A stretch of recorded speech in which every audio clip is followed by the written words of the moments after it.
Olá, bem-vindo! Está no ar o Saúde em Foco, o nosso espaço de conversa sobre saúde, qualidade de vida e bem-estar. Hoje começamos uma série especial sobre saúde mental, um tema que impacta milhões de brasileiros e precisa ser tratado com empatia e informação. E quem conversa com a gente ao longo dessa série é a médica psiquiatra doutora Mariana Bendazoli. Seja muito bem-vinda, doutora. Obrigada pelo convite, Viviana. A depressão é uma doença real e cercada de preconceitos. Eu queria que você falasse o que é a depressão e como a gente diferencia de uma tristeza passageira. Bom, Viviana, eu como psiquiatra, né, os pacientes chegam no consultório em crise. E para estar em crise, basta estar vivo. Crise vem do grego, né, que significa separação. E quando nós estamos em crise, nós nos sentimos pendurados. E junto com a crise vem a tristeza. Só que as crises, a tristeza, elas podem ser transformadoras, diferente da depressão, que a depressão sim é uma doença de base biológica, e eu dou um exemplo que a depressão é como se fosse uma nuvem cinzenta querendo mostrar que uma tempestade está por vir. Na depressão, o passado se transforma em culpa, o presente dá aquela sensação de vazio e o futuro é desesperançoso. Na depressão, nós nos sentimos confusos, e com as ideias mais desorganizadas. E, doutora, quais são os sinais de alerta que indicam que uma pessoa pode estar em depressão? É bom nós observarmos, Bibiane, se a pessoa está se sentindo muito triste, muito desanimada, muito chorosa, angustiada, com alterações do sono, alterações do apetite, um isolamento social. E aí a gente começa a observar alguns parâmetros, por exemplo, na tristeza, esses sintomas, eles são mais leves, não são tão frequentes. Na depressão, esses sintomas são mais intensos.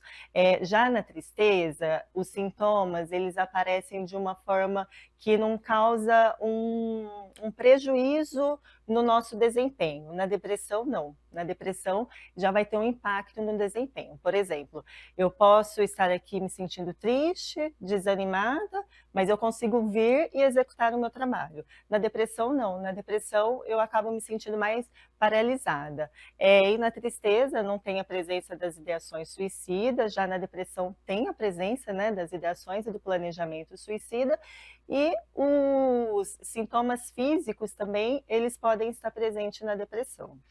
A gente escuta muito, doutora, que as pessoas não escolhem, né, estar com depressão. Ela chega e aí eu queria saber se existe uma relação entre fatores genéticos, ambientais, para desenvolver essa doença. Sim, é uma pergunta interessante, porque a depressão, ela é uma combinação de fatores, né? A predisposição biológica e os gatilhos ao longo da vida.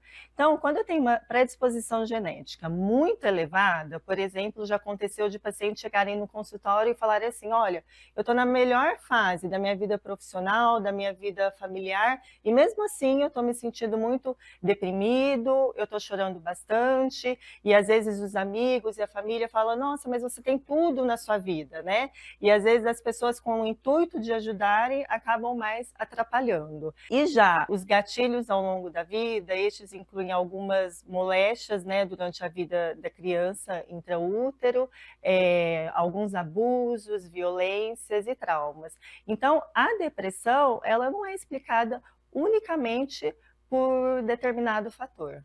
Entendi. E aí quando você citou essa questão desses traumas, né, que a gente sofre, né, na infância, e aí isso pode então desencadear uma depressão na fase adulta? É isso? Sim, também, pode ser um fator. Uhum, Entendi. Doutora, e quando é a hora de procurar um especialista? uhum.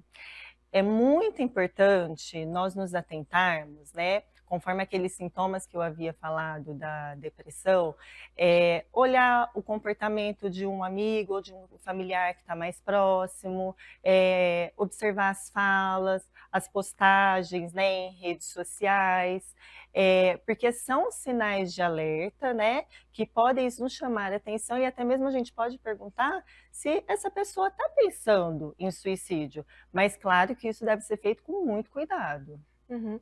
E existem exames, doutora, para diagnosticar a depressão? Olha, o diagnóstico da depressão, o diagnóstico é clínico. Às vezes acontecem da gente solicitar alguns exames, mas para uma investigação de um diagnóstico diferencial. Mas o diagnóstico da depressão é clínico. Certo. E como que é feito esse tratamento? Atualmente, quais são as opções disponíveis?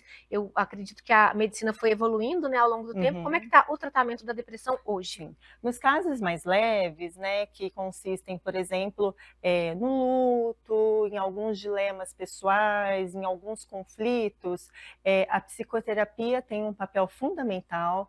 Junto com isso, o reforço da espiritualidade, atividade física, meditação. Agora, já nos casos moderados e graves, é imprescindível o uso das medicações.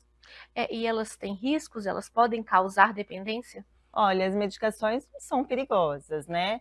E em relação ao quadro de dependência, claro que tem algumas medicações que podem causar dependência, mas não são a maioria das medicações. Agora, a partir do momento que você está fazendo um acompanhamento psiquiátrico regular, está sendo assistido, então por que não fazer o uso da medicação?